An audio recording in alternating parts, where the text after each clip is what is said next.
नमस्कार दोस्तों। आज जो है ये पिच जो आप देख रहे हैं, जहाँ पर अभी तो कवर लग गए हैं, लेकिन कुछ घंटे पहले इस पिच पे कवर नहीं था और रोहित शर्मा यहाँ पर आए हुए थे, वो पिच का मुआयना कर रहे थे। और हरी जो हैं, जो टीम के एनालिस्ट हैं, उनके साथ बातचीत कर रहे थे। इसी बीच में जो है शुभमन गिल आते हैं। शुभमन गिल आते हैं, फिर यशस्वी जायसवाल भी आते हैं और कुछ देर बाद यशस्वी जायसवाल चले जाते हैं, गिल रहते हैं। और लगातार जिस तरह से रोहित शर्मा की बातचीत गिल के साथ होती है, वो देख के बड़ा अच्छा लगा। बहुत सुकून मिला, क्योंकि एक जो रोहित को जो लीडर एक जिस तरह से माना जाता है और रोहित को जो भारतीय क्रिकेट में जो एक विरासत चल रही है, जो सीनियर खिलाड़ी, सीनियर कप्तान होता है, वो कैसे जो है वो बैटन पास करता है ग्रेसफुली, बहुत शालीन तरीके से, जो भारतीय क्रिकेट की खासियत रही है। ये ऑस्ट्रेलिया में भी होता है, इंग्लैंड न्यूजीलैंड में भी होता है, पाकिस्तान जैसे कंट्री में नहीं होता, वहाँ पर बड़ा चिक-चिक होता है।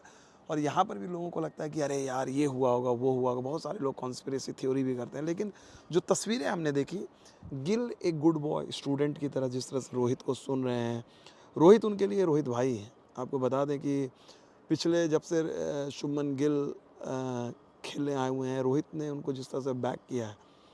और यहाँ तक कि मैं एक चीज़ और कहना चाहूँगा, ये मुझे बताया था किसी बीसीसीआई के ही एक चयनकर्ता ने, जो अब देखा जाए तो अब है नहीं, तो पूर्व चयनकर्ता ने, उन्होंने कहा था कि भाई पिछले ऑस्ट्रेलिया दौरे पे शुभमन गिल को ड्रॉप करने की बात चल रही थी, तो वहाँ पर जो है भिड़े थे कप्तान की, नहीं ये भविष्य है और इनके साथ हम छेड़छाड़ नहीं कर सकते हैं। और मुझे याद आ गई कि यही चीज़ महेंद्र सिंह धोनी ने विराट कोहली के लिए किया था 2011 में।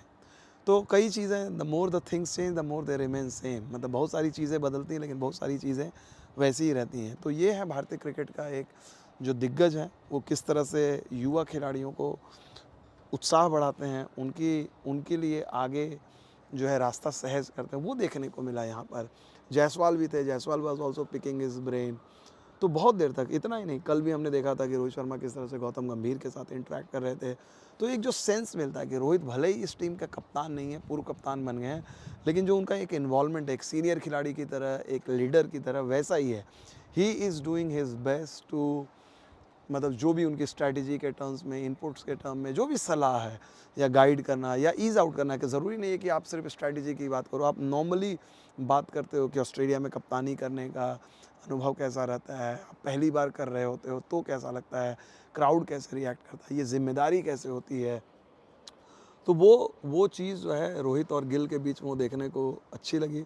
और उसके बाद जब बैटिंग सत्र जब ख़त्म हो गया था, उसके बाद जिस तरह से रोहित बैठे हुए थे, हाँ, और उन खिलाड़ियों के साथ बातचीत कर रहे थे, मजाक कर रहे थे, वो भी देखने का एक चीज़ है। फोकस थे आज, एक चीज़ था कि रोहित जब जा रहे थे अकेले, जब आ रहे थे तो भी उनका मूड एकदम इंटेंट, फुल इंटेंट में दिखा। जब जा रहे थे तो क्राउड ने उनको आवाज़ दी कि मुंबई चा राजा कौन, और ये वो सारे उन्होंने देखा, मुस्कुराए। किसी ने बोला कि भाई प्लीज़ आप आओ, तो उन्होंने बोला कि भाई मुझे थोड़ा सा काम, उनको शायद उनका कुछ और, अच्छा उनका फील्डिंग का सेशन था यहाँ पर टी दिलीप के साथ, तो उन्होंने फील्डिंग वगैरह की। तो जो एक रोहित शर्मा को अगर आप देखें अब तक, तो वो एक पूरे डिटर्मिन्ड है और ऑस्ट्रेलिया में बहुत अच्छा रिकॉर्ड है।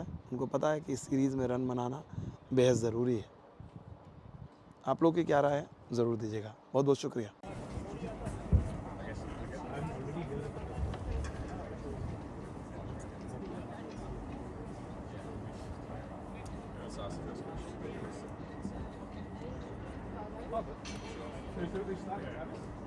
They're gonna do joint. Okay, you wanna go?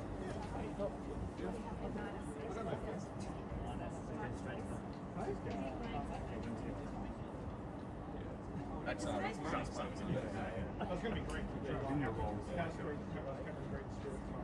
Happy with that cam bank for